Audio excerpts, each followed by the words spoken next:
LT grade biology classes की series में आज का टॉपिक है अनावृतबीजी अथवा जिम्नोस्पर्म। तो इस टॉपिक पर आधारित मोस्ट इंपॉर्टेंट नोट्स को लेकर के आए हैं। चलिए शुरू करते हैं। पहला देखते हैं, प्रवालाभ जड़ें विशेषता हैं। प्रवालाभ जड़ें विशेषता किसकी है? शैवाल की, साइकस की, चीड़ की, जिंगो की? किसकी प्रवालाभ जड़ें विशेषता होती हैं? यदि आप लोगों ने अभी तक वीडियो को लाइक नहीं किया है तो लाइक जरूर कर दीजिए और अपने सभी दोस्तों में शेयर कर दीजिए। तो इसमें आंसर सही होगा बी, प्रवालाभ जड़ें साइकस की विशेषता होती हैं। और साइकस एक अनावृतबीजी पौधा है। यह जिम्नोस्पर्म पौधा होता है और इसकी कुछ जड़ें जमीन से ऊपर उग आती हैं, अनियमित रूप से शाखित हो जाती हैं और मूंगा जैसी दिखाई देती हैं या कोरल जैसी दिखाई देती हैं। उन्हीं जड़ों को प्रवालाभ जड़ें कहा जाता है या कोरेलॉइड जड़ें कहा जाता है। और इन जड़ों के अंदर साइनोबैक्टीरिया सहजीवी के रूप में रहते हैं। जैसे नास्टाक है, एनाबिना है, ये साइनोबैक्टीरिया होते हैं। ये सहजीवी के रूप में रहते हैं इनकी जड़ों में, जो वायुमंडल नाइट्रोजन स्थिरीकरण करते हैं या नाइट्रोजन का फिक्सेशन करते हैं। अब इसमें जो पहला ऑप्शन है शैवाल, तो शैवाल में प्रवालाभ जड़ें नहीं होती हैं। ये सरल जलीय स्वपोषी जीव होते हैं। और जो चीड़ है, तीसरा वाला ऑप्शन, तो चीड़ की जड़ों में आमतौर पर माइकोराइजा एसोसिएशन पाया जाता है, ना कि प्रवालाभ जड़ें। और जो जिंगो है, जिंगो की जड़ें भी सामान्य होती हैं, इनमें प्रवालाभ जड़ें नहीं पाई जाती हैं। नेक्स्ट क्वेश्चन है, निम्न में से कौन पाइनस की बीजाणुद्भिद पीढ़ी से संबंधित नहीं है? देखिए, नहीं को जरूर ध्यान देंगे वरना क्वेश्चन गलत हो जाएगा। कौन पाइनस की बीजाणुद्भिद पीढ़ी से संबंधित नहीं है? जड़, भ्रूणपोष, बौनी शाखा, लंबी शाखा? कौन सा आंसर सही हो सकता है? सोचिए और बताइए। वीडियो को लाइक ना किया हो तो लाइक जरूर कर दीजिए, अपने सभी दोस्तों में शेयर भी कर दीजिए। तो इसका आंसर सही होगा बी, भ्रूणपोष। और जो इसमें शेष तीन ऑप्शन लिखे गए हैं, जड़, बौनी शाखा, लंबी शाखा, यानी ए, सी और डी वाला जो ऑप्शन है, ये सभी पाइनस के मुख्य पौधे के भाग होते हैं। पाइनस के मेन प्लांट बॉडी होती हैं और मुख्य पौधा बीजाणुद्भिद होता है और इनकी सभी कोशिकाएं द्विगुणित होती हैं। अतः ये सभी बीजाणुद्भिद पीढ़ी से संबंधित हैं। और यहाँ पर पूछा गया है संबंधित नहीं है, तो भ्रूणपोष संबंधित नहीं होगा।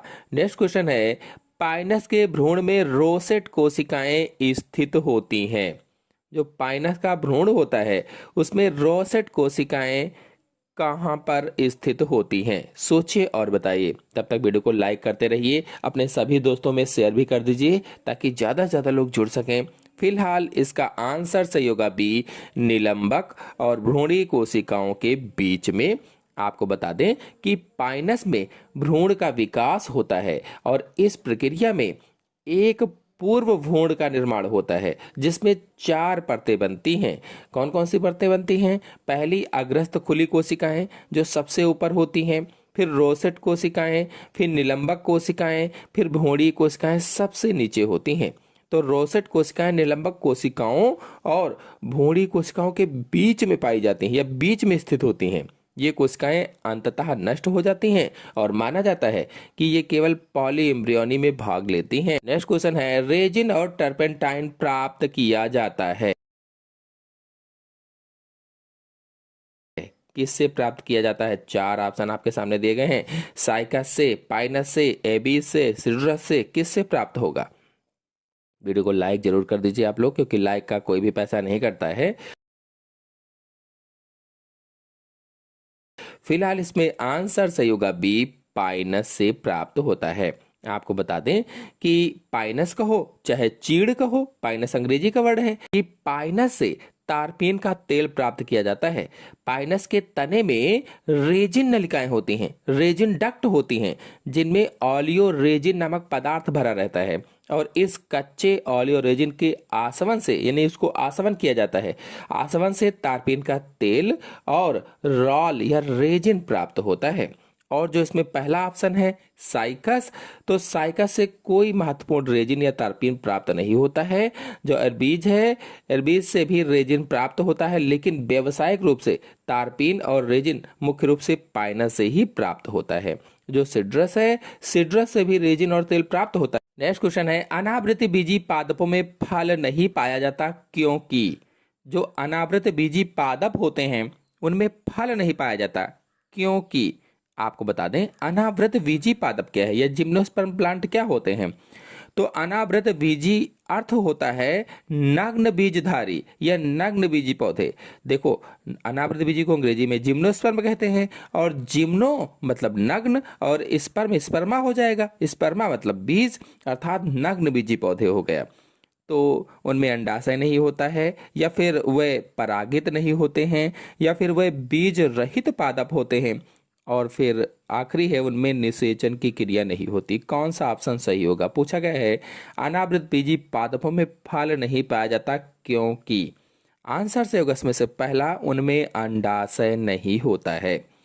यानी कि जो अनावृत बीजी पौधे होते हैं इनमें बीजांड या ओव्यूल नग्न रूप में गुरु बीजाणु पर्ण पर होते हैं। निषेचन के बाद बीजांड सीधे बीज में विकसित हो जाते हैं, लेकिन कोई अंडाशय न होने के कारण फल विकसित नहीं हो पाता है। नेक्स्ट क्वेश्चन है, अनावृत बीजियों में पॉलिनेशन ड्रॉप होता है। कौन सा आंसर सही होगा? पॉलिनेशन ड्रॉप होता है, पूछा गया है।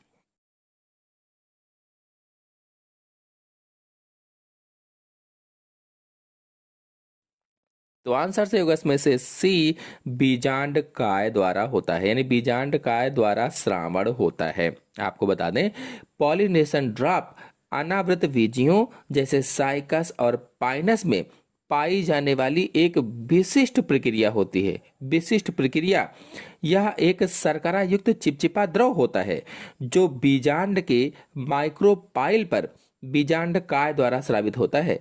यानी बीजांड के बीजांड द्वार पर बीजांड काय या न्यूक्लियस द्वारा स्रावित होता है, और यह बूंद हवा में मौजूद परागकणों को फंसा लेती है। जैसे ही यह बूंद सूखती है या वाष्पित होती है, यह परागकणों को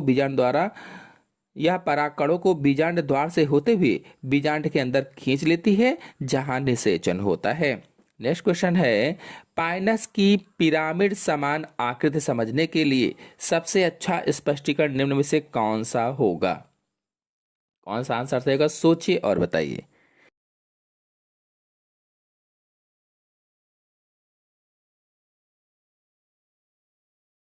आंसर से होगा सी, वायु परागण के लिए अनुकूलन होगा। वायु परागण के लिए अनुकूलन। नेक्स्ट क्वेश्चन है, नग्न बीज पाए जाते हैं सेलेजिनेला में, पाइनस में, रिक्शिया में, ब्रैसिका में। नग्न बीज किस में पाए जाते हैं? तो आपको बता दें नग्न बीज अनावृत बीजियों या जिम्नोस्पर्म का प्रमुख लक्षण होता है।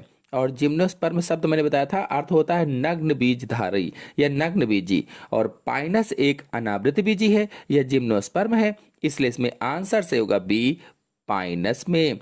नेक्स्ट क्वेश्चन है, मंकीज पजल समान नाम है। मंकीज पजल समान नाम है, किसके समान नाम?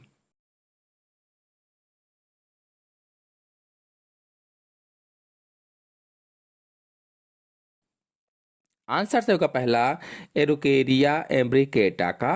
नेक्स्ट क्वेश्चन है, सामान्य बहुभ्रूणता प्रदर्शित की जाती है। सामान्य बहुभ्रूणता प्रदर्शित की जाती है, कौन सा आंसर सही होगा? पाइनस द्वारा, साइकस द्वारा, साइकस एवं पाइनस के द्वारा, सभी अनावृत बीजों द्वारा।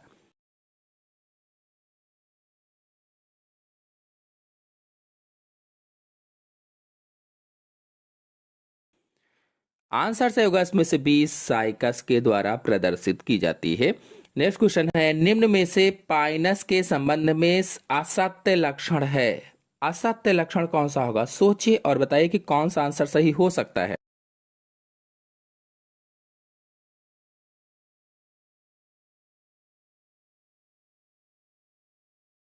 आपको बता दें कि पाइनस के भ्रूण में अनेक बीज पत्र पाए जाते हैं। जो इसका भ्रूण होता है, अनेक बीज पत्र होते हैं जिनकी संख्या 3 से 18 तक हो सकती है।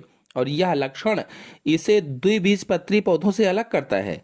द्विबीजपत्री पौधों में केवल 2 बीज पत्र पाए जाते हैं, इसलिए इसमें आंसर से होगा बी, भ्रूण जिसमें 2 बीज पत्र पाए जाते हैं या 2 बीज पत्र होते हैं। यह असत्य लक्षण है, बल्कि जो इसमें अन्य 3 ऑप्शन लिखे गए हैं वो सत्य लक्षण है। नेक्स्ट क्वेश्चन है पाइनस, कौन सा सही होगा इसमें से आंसर?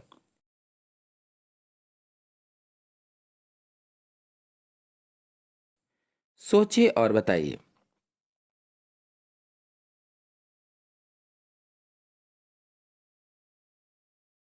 तो पाइनस शंकु में बीज उत्पन्न करता है। Produce seed in cones. बता दें कि पाइनस एक अनावृत बीजी पौधा है और अनावृत बीजी पौधों के बीज नग्न होते हैं, नेक्ड होते हैं, यानी वे किसी फल भित्ति के अंदर बंद नहीं रहते। पाइनस में मादा प्रजनन संरचनाएं मादा शंकु कहलाती हैं। निषेचन के बाद बीजांड परिपक्व होकर बीज बनाते हैं और इन्हीं शंकुओं के सल्कों पर, स्केल्स पर खुले में स्थित होते हैं। और जो ए और बी हैं ये गलत हैं। पाइनस में पुष्प नहीं होते, इनमें संवहन ऊतक अच्छी तरह से विकसित होते हैं। नेक्स्ट क्वेश्चन है निम्न में से कौन सी रचनाएं पाइनस में अगुणित हैं? सोचिए और बताइए, इनमें से कौन सी रचनाएं पाइनस में अगुणित होती हैं?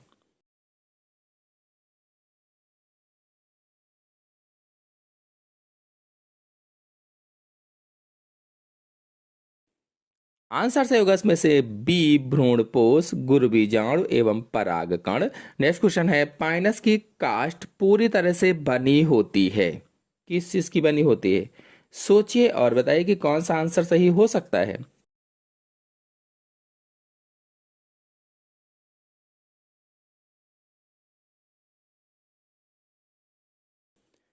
आंसर से होगा इसमें से पहला वाहिनिकाओं की। नेक्स्ट क्वेश्चन है शैवाल प्रदेश गुण पाया जाता है। शैवाल प्रदेश गुण किस में पाया जाता है? सोचिए और बताइए।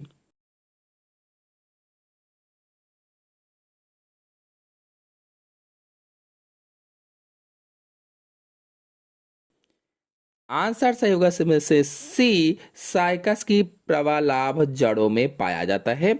आपको बता दें कि साइकस में 2 प्रकार की जड़ें होती हैं। सामान्य मूसला जड़ें जिन्हें टैप रूट्स कहते हैं, और प्रवालाभ जड़ें जिन्हें कॉरेलॉइड्स रूट कहा जाता है।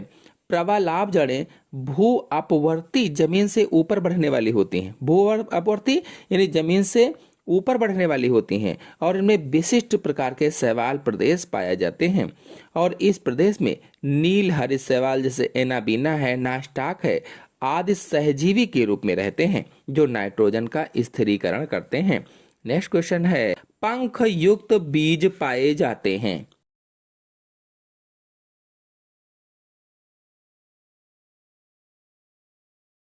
पंख युक्त बीज किस में पाए जाते हैं? साइकस में, पाइनस में, पैपावर में, इनमें से कोई नहीं।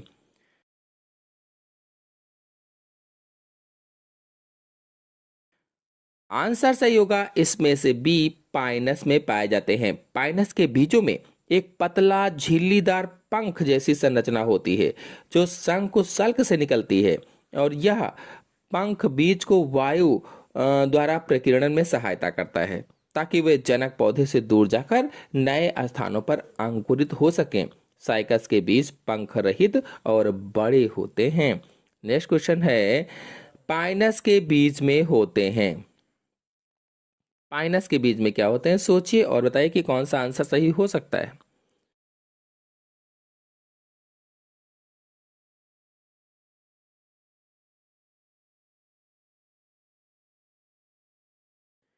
आंसर सही होगा इसमें से डी, अनेक बीज पत्र होते हैं।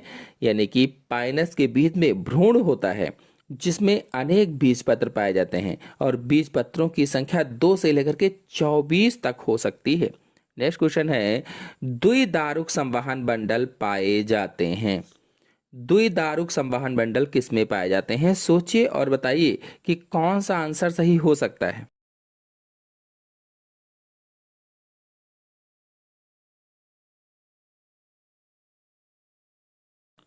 आंसर सही होगा इसमें से डी, साइकस में पाए जाते हैं। नेक्स्ट क्वेश्चन है, पाइनस के नर प्रोथैलस में होती है। नर प्रोथैलस में क्या होती है?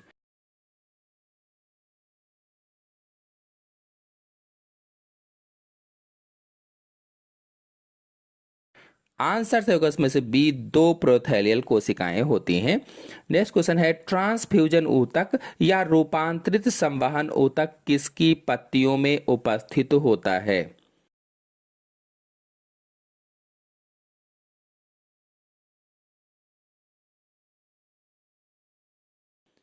आंसर सही होगा इसमें से पहला, पाइनस की पत्तियों में उपस्थित होता है। नेक्स्ट क्वेश्चन है, अधिकांश अनावृत बीजियों में होते हैं। अधिकांश अनावृत बीजों में क्या होते हैं?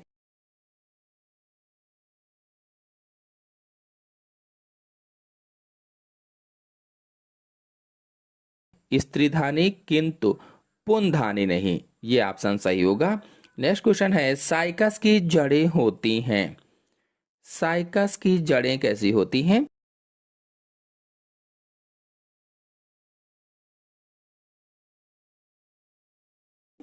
तो आंसर सही होगा इसमें से सी, सामान्य जड़ें, कोरोलॉइड या प्रबलाभ जड़ें। नेक्स्ट क्वेश्चन है, पाइनस से प्राप्त की गई काष्ठ का उपयोग होता है। किसमें होगा, सोचिए और बताइए।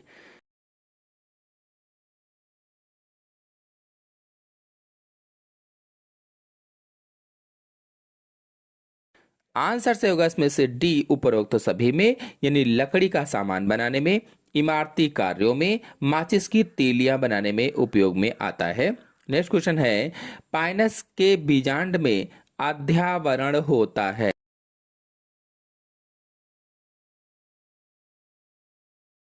आगुणित, द्विगुणित, त्रिगुणित, चतुर्गुणित, किसमें होगा, सोचिए और बताइए कि कौन सा आंसर सही हो सकता है।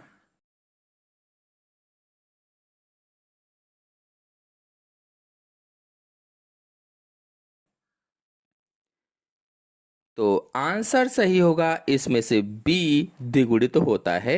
नेक्स्ट क्वेश्चन है, साइकस में बीजांड सामान्यतया होते हैं।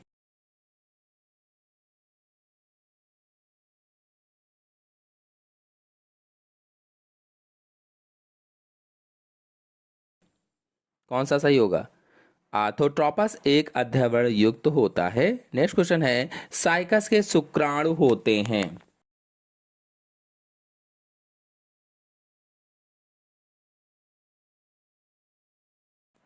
कौन सा आंसर सही हो सकता है, सोचिए और बताइए।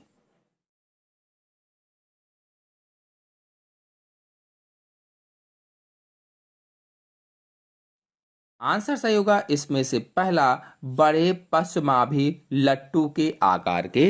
नेक्स्ट क्वेश्चन है, पाइनस में गुरु बीजाणु अंकुरण के बाद बनता है।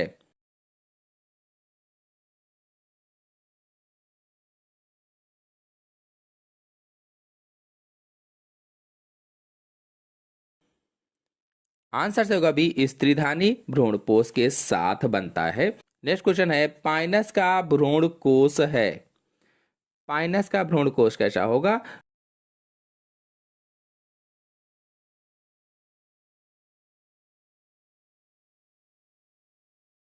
तो आंसर सही होगा इसमें से बी, मादा युग्मकोद्भिद। नेक्स्ट क्वेश्चन है, पाइनस दर्शाता है, क्या दर्शाएगा?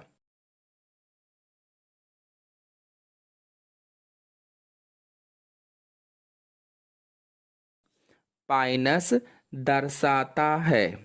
चार ऑप्शन आपके सामने दिए गए हैं। ऑप्शन सही होगा इसमें से सी, ए व बी दोनों, यानी सामान्य बहुभुणता और विदलन बहुभुणता दर्शाता है। नेक्स्ट क्वेश्चन है, साइकस का बीज दर्शाता है, क्या दर्शाएगा, सोचिए और बताइए कि कौन सा आंसर सही हो सकता है।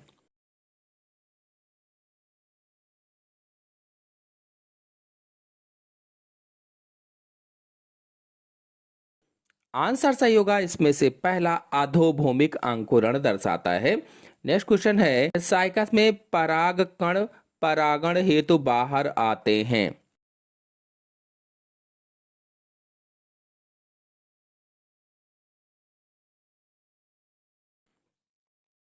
कौन सा आंसर सही होगा? आंसर से होगा इसमें से बी, तीन कोशिकीय अवस्था में आते हैं। नेक्स्ट क्वेश्चन है, साइकस का भ्रूणपोष होता है, कैसा होगा?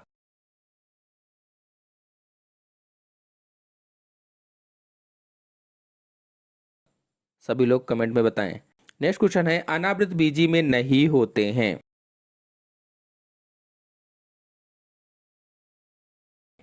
वृक्ष, झाड़ी, शंकु, शाख।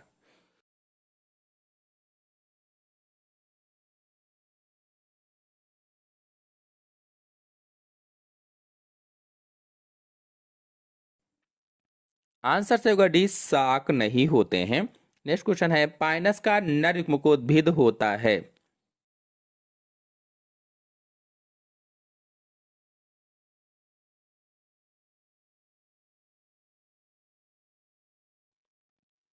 आंसर से होगा सी, चार कोशिकीय होता है।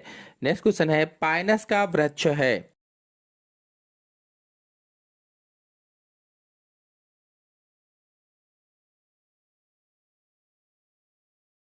वार्षिक शाक, द्विवार्षिक शाक, सदाबहारी वृक्ष, पर्णपाती वृक्ष। आंसर सही होगा इसमें से सी, सदाबहार वृक्ष। नेक्स्ट क्वेश्चन है, पाइनस के गुर बीजाणु पर्ण में होता है।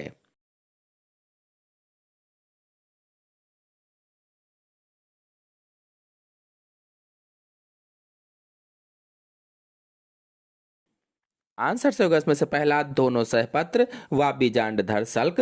नेक्स्ट क्वेश्चन है, निम्नलिखित में कौन नीलहरित शैवाल साइकस में साथ सहोपकारिता दर्शाता है?